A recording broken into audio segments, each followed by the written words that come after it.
कुछ रूठे हुए लम्हे, कुछ टूटे हुए रिश्ते, हर कदम पर कांच बनकर जख्म देते हैं।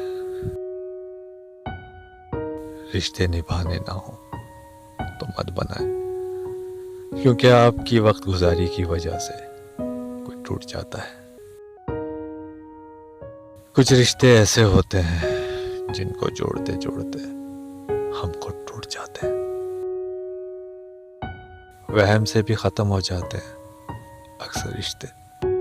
कसूर हर बार गलतियों का नहीं होता। रिश्ते वही पायदार होते हैं जो रूह से बनते हैं और जज्बात पर चलते हैं। पागल हैं वो लोग जो दिल से रिश्ते निभाते हैं। दुनिया तो उनकी है जो अपने मतलब के रिश्ते बनाते हैं। कितने अजीब होते हैं यादों के रिश्ते, कोई याद ना करे चाहत फिर भी रहती है। काश के लोग समझ सकें कि रिश्ते बनाना मुश्किल नहीं, बल्कि रिश्तों को निभाना मुश्किल होता है।